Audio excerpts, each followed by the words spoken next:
انی ذاہب اللہ ربی سیہدین رب ہب لی من الصالحین۔ ایک دعا اور نکل آئی اس وقت سے، اے اللہ مجھے صالح اولاد عطا فرما۔ 80 برس سے تجاوز ہو چکی تھی عمر، اولاد نہیں تھی۔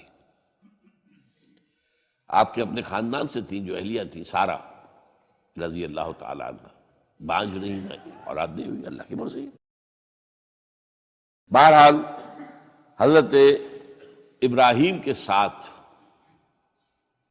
ہجرت کرنے والوں میں حضرت سارہ بھی تھی آپ کی اہلیہ، حضرت لوط بھی تھے آپ کے بھتیجے، اور حضرت لوط کی اہلیہ بھی تھی۔ یہ اہلیہ جو ہے لوط کی، یہ مومنہ تھی، یہ ساتھ انہوں نے ہجرت کی ہے۔ بعد میں جب انہیں اللہ تعالیٰ کے حکم سے حضرت ابراہیم نے بھیج دیا سدوم اور عامورہ کی بستیوں کی طرف، تو وہاں شاید معلوم ہوتا کوئی اور شادی کی ہے، وہ کافرہ رہی، اور اس نے جو ہے حضرت لوط کے ساتھ جو ہے خیانت کا معاملہ کیا، وہ ایک علیحدہ معاملہ ہے۔ بہرحال اس وقت جو دعا کی رب ہب لی من الصالحین، اس کے جواب میں اللہ نے فوراً ہم نے اسے ایک غلامن فبشرناہ بغلام حلیم، ہم نے انہیں بشارت دے دی ایک بہت ہی بردبار، حلیم الطبع، متحمل مزاج بیٹے کی۔ یہ اسماعیل کی تعریف ہے، نوٹ کر لیجیے گا۔ دوسرے بیٹے ہوئے حضرت سارہ کے بعد میں، ان کو کہا گیا ہے غلام علیم، عالم۔ حضرت اسماعیل کے لیے کہا گیا ہے غلام حلیم، بہت بڑے حلیم، متحمل مزاج، بہت بادشاہ۔ اس کا بھی تھوڑی سی داستان بیان کر دوں۔ حضرت سارہ کہاں کہ یہاں اولاد نہیں تھی۔ حضرت ابراہیم ہجرت کر کے آئے تھے، کہاں سے پیدا کہاں ہوئے تھے؟ شہر ار، یہ جو عراق کا اس وقت کا سب سے بڑا شہر تھا، صدر مقام تھا، وہاں پیدا ہوئے تھے۔ وہاں سے ہجرت کر کے کہاں آئے؟ شام میں علاقہ، خاص طور پر فلسطین کا جو ہے کنعان، یہاں آ کر آپ نے ڈیرا اپنا جما لیا۔ اور اس کے قریب میں ہی 2 بستیاں تھیں جہاں پر کہ وہ سوڈومی والا معاملہ جو ہے آپ کو معلوم ہے، بدترین جو ہے گندگی تھی ان کے اندر، جہاں حضرت لوط علیہ السلام کو بھیجا۔ پھر انہوں نے ایک سفر کیا مصر کا، اس کی وجہ بھی سمجھ لیجئے۔ مصر میں اس وقت جو خاندان حکمران تھا وہ عرب تھا اصلا، وہ مصری نہیں تھے، وہ فرائضہ نہیں تھے، وہ مصر کے تھے، عرب سے آ کر لوگوں نے قبضہ کیا تھا۔ تو حضرت ابراہیم وہاں گئے، وہاں ان کی بڑی پذیرائی ہوئی۔ ایک حادثہ سا بھی ہوا کہ یہ اندیشہ تھا کہ کہیں حضرت سارہ بہت خوبصورت تھی، تو کوئی بادشاہ جو ہے، وہ بادشاہوں کے اپنے انداز ہوتے ہیں، تو کوئی جو ہے کوئی غلط حرکت نہ کرے۔ تو کہا کہ سارہ سے کہا کہ میں جب یہ مجھ سے پوچھے گا یہ کون ہے تو میں کہہ دوں گا میری بہن ہے، نہیں میں کہوں بیوی تو پھر تو وہ کہے گا ٹھیک ہے پھر یہ اب میں لیتا ہوں اس کو، بہن ہے۔ بہرحال اس میں جو بھی ہوا، اللہ تعالیٰ نے حضرت سارہ کی عزت بھی بچائی۔ وہ معجزہ دیکھا حضرت ابراہیم کی طرف سے جو اللہ نے پیش کیا، جیسے حضرت سارہ کو مصر کے بادشاہ کی اس غلط نیت سے بچائے رکھا۔ پھر اس شخص نے جو ہے اپنی بیٹی ہاجرہ یہ خدمت میں پیش کی۔ یہ ہاجرہ کنیز نہیں تھی، یہ اصل میں یہودیوں نے مشہور کر دیا ہے۔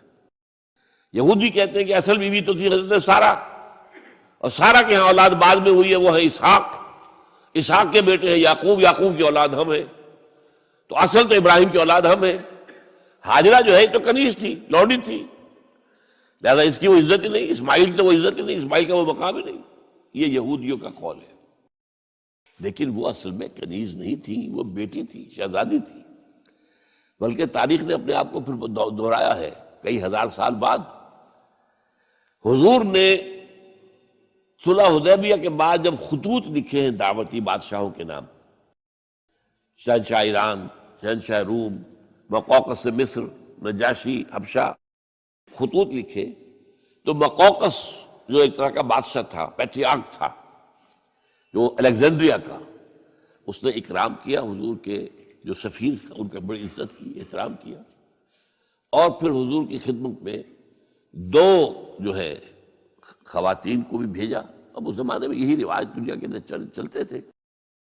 اور یہ گھوڑا بھیجا دلدل، وہ جو حضور صلی اللہ علیہ وسلم کا بہترین گھوڑا تھا.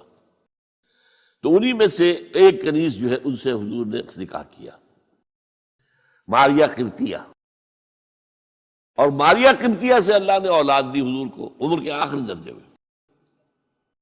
حضرت ابراہیم نام رکھا ان کا. نوٹ کیجیے، سائیکل مکمل ہو رہا ہے. ابراہیم گئے تھے مصر، وہاں سے ہاجرہ آئی اور اس سے اسماعیل ہوئے، اسماعیل سے یہ ساری نسل چلی، محمد پیدا ہوئے. محمد کے نکاح میں پھر مصر سے آئی ہوئی ایک خاتون آئی ہے ماریہ قبطیہ، ان سے جو پیدا ہوئے ان کا نام ابراہیم رکھا. تو یہ گویا کہ یہ ایک عجیب سائیکل ہے.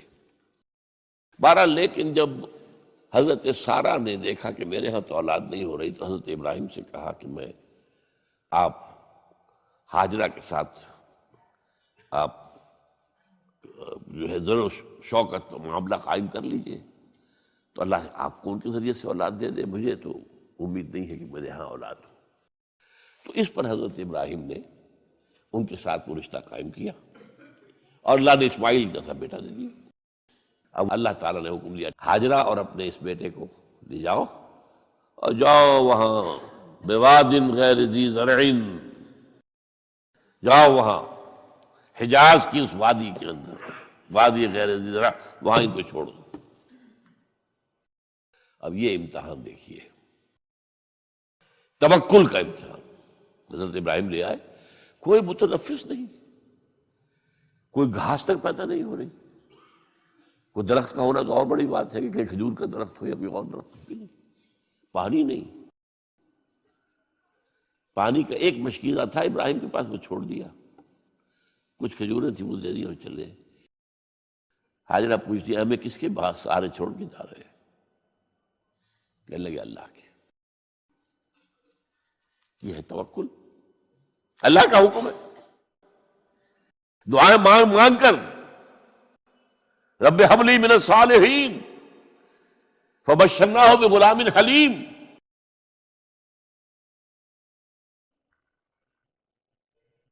اب وہ بچہ آتے رہتے تھے، چکر لگاتے تھے.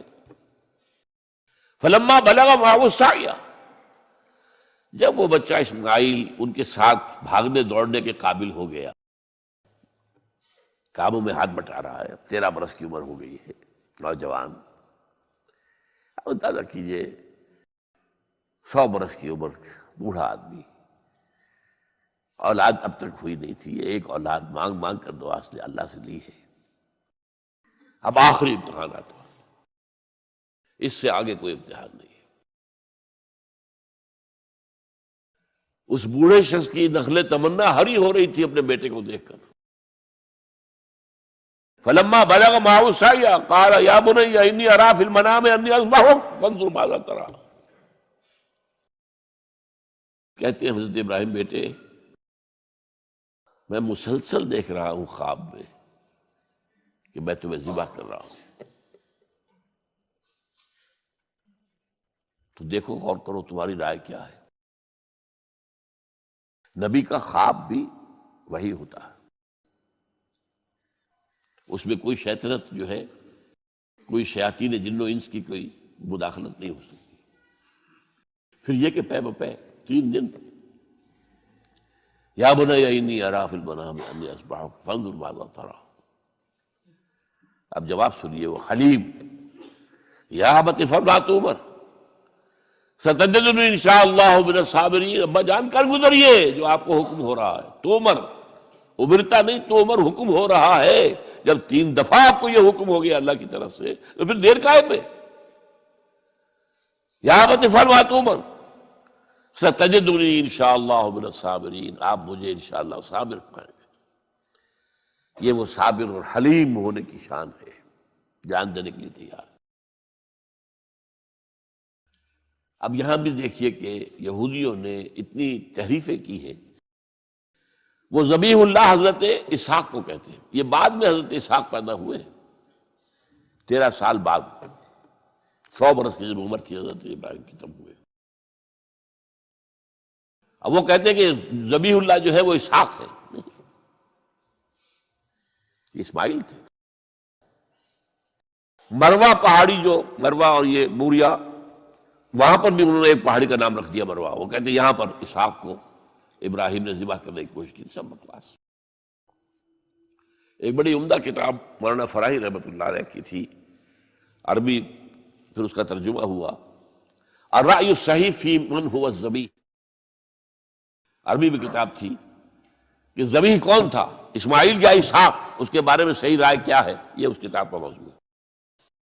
تو انہوں نے تورات کے حوالے سے ثابت کیا ہے۔ اصل میں ہوتا کیا ہے، چور لاکھ چیزیں چھپا بھی جائے اپنی تو کہیں نہ کہیں کلو چھوڑ جاتا ہے۔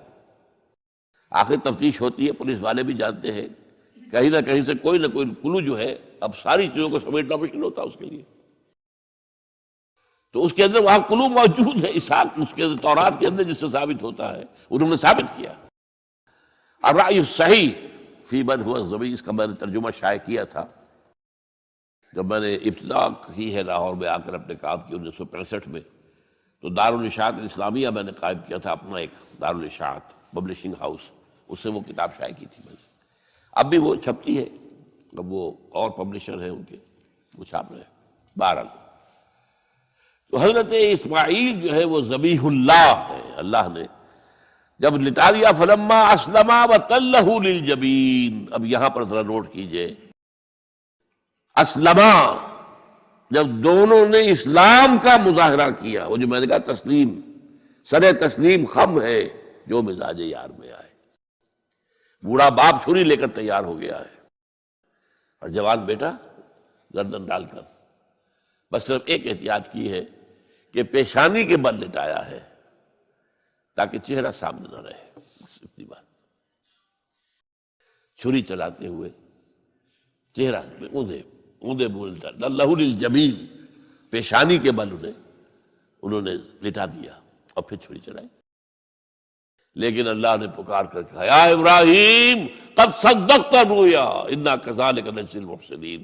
اے ابراہیم بس تم نے اپنا خواب پورا کر دیا۔ میں نے آج سے بہت پہلے مضمون لکھا تھا اس پر، تو میں نے کہا تھا جس کا امتحان لیا جا رہا تھا وہ فیل نہیں ہوا، ممتحن کو بس کرنی پڑی ہے، اللہ کو بس بس بس۔ ان ھذا لہو البلاء المبین۔ اے ابراہیم واقعتاً یہ بہت بڑی آزمائش تھی، اس میں تم پورے اتر گئے ہو۔ یہ میں نے آپ کے سامنے زندگی کا جو پورا ایک نقشہ ہے ابراہیم کا، ہر قدم پر امتحان، ہر قدم پر امتحان، ایک سے ایک کڑا امتحان، ایک سے ایک بڑا امتحان، اور آخری امتحان یہ تھا، ان ھذا لہو البلاء المبین۔ جب ممتحن یہ کہتے ہیں بھائی بات تم بہت مشکل، پرچہ واقعی میں نے بہت مشکل سیٹ کیا تھا، کمال ہے تم نے بہت عمدہ حل کیا، تو اس سے بڑی شاباش کیا ہوگی۔ لیکن اس کے ساتھ یہ ہے کہ اب اگلا موضوع آ رہا ہے میرا، جہاں تک تو معاملہ آ گیا، یہ قربانی جو ہے اس کو پھر ہمیشہ کے لیے اب سنت ابراہیم کے طور پر جا باقی رکھا گیا۔ عین اس وقت جنت سے ایک میڑا ان کی جگہ آ گیا، حضرت اسماعیل کو کوئی قدر نہیں پہنچی، کچھ بھی نہیں، میڑا ذبح ہو گیا۔ اور وہ قربانی ہے جو آج پوری دنیا میں اس وقت سے لے کر ترکنا علیہ فی الآخرین، ہم نے اس کی یہ یاد ہے، یہ قربانیاں جو آپ دیں گے یہ کیا ہے؟ حضور سے پوچھا گیا ما ھذہ الاضاحی یا رسول اللہ، اے اللہ کے رسول یہ اضاحی کیا ہے، یہ کیا ہے، یہ جو ہم قربانیاں دیتے ہیں کیا ہے؟ قال سنت ابیکم ابراہیم، یہ تمہارے باپ ابراہیم کی سنت ہے، اس کو زندہ رکھا ہے اللہ نے۔ ان کے اس امتحان کی کامیابی کو اس کا جشن منایا جا رہا ہے، ہر سال لاکھوں کا کروڑوں جانور جو ہے اللہ کے نام پر ذبح ہو رہے ہیں۔ یہ وہ اسماعیل کی قربانی کا جو ہے یہ جشن ہے جو منایا جا رہا ہے۔